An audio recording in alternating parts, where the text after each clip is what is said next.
Welcome back to the show. Unless you've been living under a rock the last few weeks, you're aware that the World Cup is just weeks away from getting underway, putting the U.S. men's national team in the spotlight once again.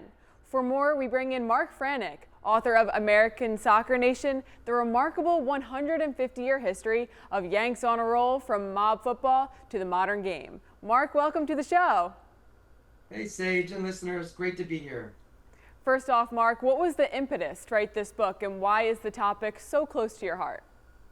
Sure, I work at YC Academy, which is the fully accredited independent high school embedded within the Philadelphia Union franchise. And 4 years ago, when I was hired, my boss asked me to design a history of U.S. soccer class from the elite men's perspective in America. And after reading about a dozen books or so on the subject, I found out that most of the stuff that's been written is dull and negative. And I didn't have to come to that conclusion. I tried to slip in some chapters from these published books, and my kids at the time, these kids are now fully grown pros like Kevin Sullivan, for example, and a half a dozen other boys in the ninth grade class pushed back, and they didn't like the published stuff on the syllabus. So that started me on a 3-year journey to write my own version, if you will. And now, of course, those boys are fully grown. The book has finally been published. And here we are right on the cusp of a World Cup, a glorious World Cup on our own soil. But the impetus was my students themselves. So going back 150 years isn't necessarily easy with any topic. How are you able to get the details of the very beginnings of the American game?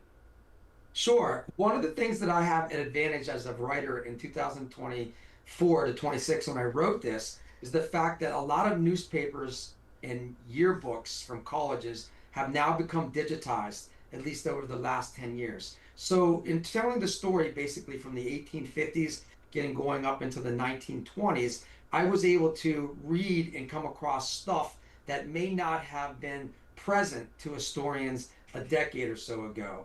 And it wasn't easy, of course, because you're reading stuff that from newspapers and from magazines that have been digitized, but it was over 100 years ago.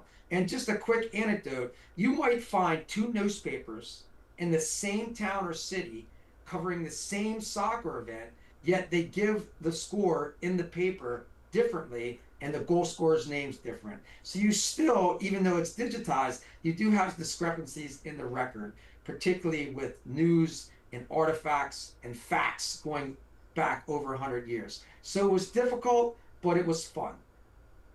Sounds like a lot of hard work went into this one. So your book references the golden age of American soccer. Can you explain that for those who may be unaware?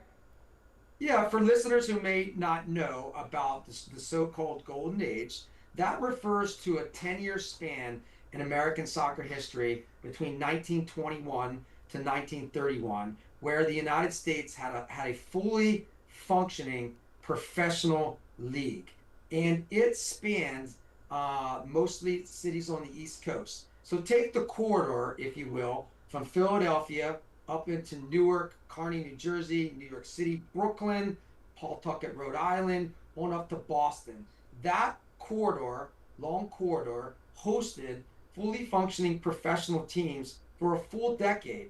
And the quality of play, at least in the mid 1925 into the 30s, was rivaling some of the better leagues in Europe in terms of talent. In fact, we, the United States owners in the 25 to 26 era, started recruiting and paying players from abroad, particularly in Scotland, England, and Wales, and Ireland, to come to play in this league, paying them 2 to 3 times more than when they were making in the British Isles. So for a decade there, the United States was on course to be an international soccer power.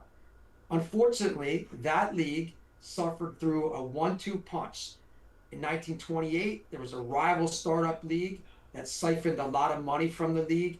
And then we had the disaster known as the Great Depression in the fall of 1929 that really knocked the wind out of the sails of this up and coming league. So for 10 years, though, the Yanks were really on a roll. So in your book, you go all the way from the very beginnings right up until the present. What was the most eye-opening thing you discovered about the journey of soccer in American culture? Yeah, so that's going to be a tough one. I think for me, in order to write the book, particularly the later chapters where we're talking about the modern era and the sprint we've had over the last 10 years up until this coming World Cup, what was eye-opening to me was to talk to people that know a lot more about soccer, football than I do.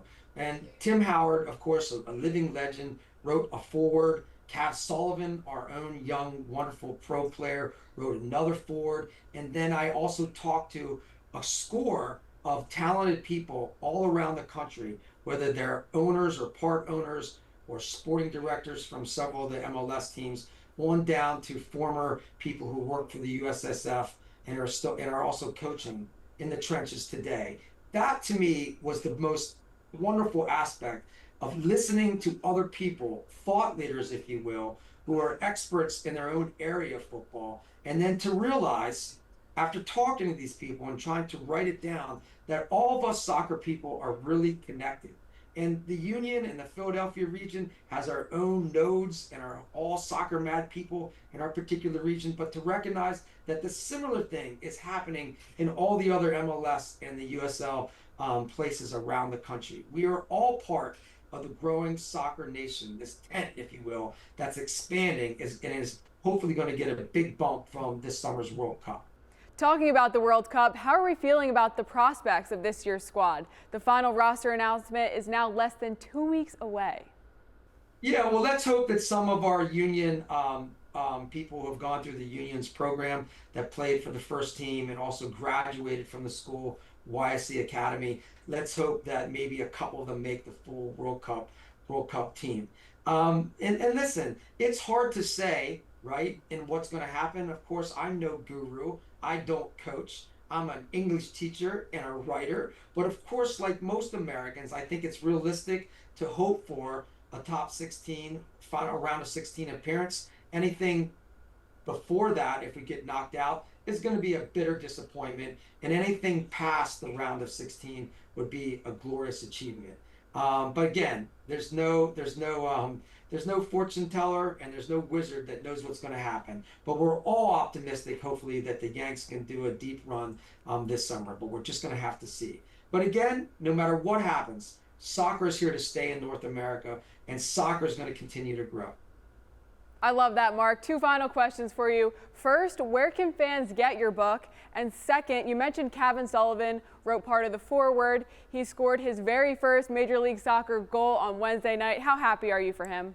Yeah, so first off, let's celebrate Kevin Sullivan and all the pros that are playing, whether they're coming up from a union franchise like ours or any of the other homegrowns around the league. The future of U.S. soccer rests on American youth development and clubs like the Union who have found a way to supercharge their coaching and their learning environments to push pros up into the top program, both domestically and hopefully internationally, which we've proven we were able to do. And then the bevy of kids every year that are coming out of here and going to college. It's a true success story, and more people should try to copy what's working for the Union and make it workable in their own local environment. So yeah, I mean, bravo to Cass Sullivan.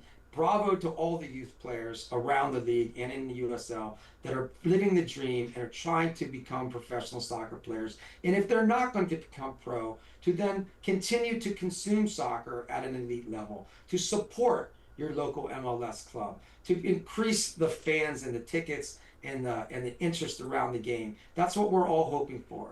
As to my book and my little contribution to the world of US soccer, it's available anywhere where books are sold. And it's got a nice little logo and a crest. So briefly, what does American Soccer Nation mean? It's a couple things. It's a book, it's a brand, it celebrates 150 years of soccer on American soil. It's optimistic, it's competent, confident, and inspirational about where we are and where we're going as a nation. Mark, I cannot wait to read this as I brush up on my U.S. soccer knowledge ahead of the World Cup. Thanks so much for your time today. Thank you, Sage. Thank you, listeners.